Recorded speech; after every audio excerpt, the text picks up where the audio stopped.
Ya, pemirsa, kita lanjutkan dialog mengenai dana reses untuk siapa. Ini kita masih punya waktu yang cukup terbatas, Pak Anan, Pak Menteri. Kita ke Pak Anan terlebih dahulu. Pak Anan, kalau kita lihat kan semuanya ini adalah kalau secara ini ya, secara big picture-nya ini adalah sepertinya investasi politik, berarti dana reses ketemu konstituen yang kemudian juga belum tentu ketemu, lalu kemudian dananya juga dipakai buat diri sendiri atau mungkin ke partai. Ini kalau bisa saya katakan ini seperti rangkaian investasi politik. Nah, menurut Anda dana reses ini untuk siapa? Ya, Rakyatkah? idealnya sih untuk menjaring aspirasi tadi ya, karena itu tujuan awalnya. Tapi yang terjadi apa untuk saat yang ini? terjadi sekarang kan faktanya bahwa banyak dana itu yang masuk justru mengalir ke diri sendiri anggota DPR atau mengalir untuk kepentingan partai politik. Akan tetapi juga kita harus melihat bahwa ada persoalan di dalam hubungan antara wakil rakyat dengan konstituennya, yang semuanya itu fondasinya adalah uang. Kontrak ya? Hubungan-hubungan kontraktual itu berdasarkan berapa yang Anda akan berikan kepada saya sebagai konstituen.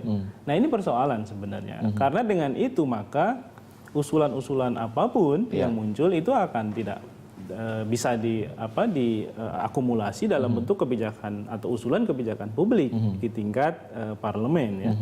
Nah, ini yang harus dipangkas sedikit demi sedikit gitu. Jadi ada persepsi juga yang berubah bahwa ketika anggota DPR datang ke dapil itu bukan berarti bawa uang, akan tetapi membawa sesuatu yang lebih dari itu. Berarti ini penyakitnya di akar rumput atau justru di elit? Saya kira karena dibiasakan seperti itu.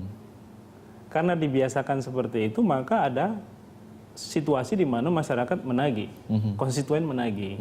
Mereka ketika anggota DPR-nya datang membawa proposal, membawa usulan-usulan yang semuanya adalah ukuran-ukurannya adalah uang. Gitu. ICW punya formula apa untuk kemudian bisa memberantas ini semua?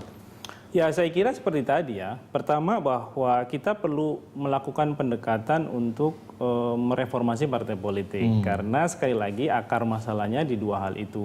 Ya, kebutuhan akan pendanaan politik. Yang kedua adalah problem pada rekrutmen anggota DPR-nya atau pejabat publiknya. Nah, yang lain saya kira perlu ada pendekatan untuk mendiversifikasi pendekatan. Baru apakah penyaringan aspirasi itu memang harus serta-merta datang ke dapil atau bisa menggunakan instrumen-instrumen lain yang berkembang seperti tadi teknologi informasi, lewat media sosial, yang itu saya kira jauh lebih murah karena masyarakatnya juga pada akhirnya berpartisipasi dalam konteks itu. Gitu. Nah, ini yang saya kira perlu Baik, terakhir mungkin ke Pak Menteri, closing statement dari Anda, Pak. Iya, saya kira tadi pandangan dari ICW sangat-sangat ideal dan itu memang ke depan harus mengarah ke sana. Tapi yang paling penting di sini saya kira tugas anggota DPR itu kan ada dua. Satu, dia menggerakkan dan mengorganisir masyarakat di daerah pemilihannya melalui fungsi dan tugas dia sebagai perpanjangan tangan partai politik. Tapi dia juga menjabarkan, menyampaikan beberapa program pemerintah yang ini masuk di daerah pemilihannya itu. Apakah daerah ini perlu waduk atau bagaimana kondisi jalan, dia menyampaikan di sini. Memang ini memang perlu kerja yang tadi disampaikan mulai partai politiknya, mulai masyarakat juga harus berpartisipasi, elitnya. Karena yang menjadi problem kalau anggota DPR itu pimpinan partai politik, siapa yang mengontrol, siapa yang berani mengontrol, salah satu faktor. Nah, saya kira mari kita berpikir secara komprehensif integral ya, bahwa ini kebutuhan bersama, masyarakatnya bersama. Sampai kapanpun Indonesia ya ada sistem dengan sistem pemerintahan presidensial ini pasti akan perlu anggota DPR untuk pengawasan, perlu pemerintahan yang lebih artinya solid. Revolusi mental memang juga perlu di sini. Oh iya, totalitas. Ya seperti contoh lah, saya punya sikap di DKI. Jangan sampai satu hari pun terlambat anggaran ini. Jangan sampai 1 sen pun anggaran ini tidak jelas untuk apa. Saya sudah sampaikan ke Pak Ahok, pada Ketua DPR. Saya punya aturan undang-undang yang mengatur ini. 1 jam pun jangan, efeknya akan sangat banyak.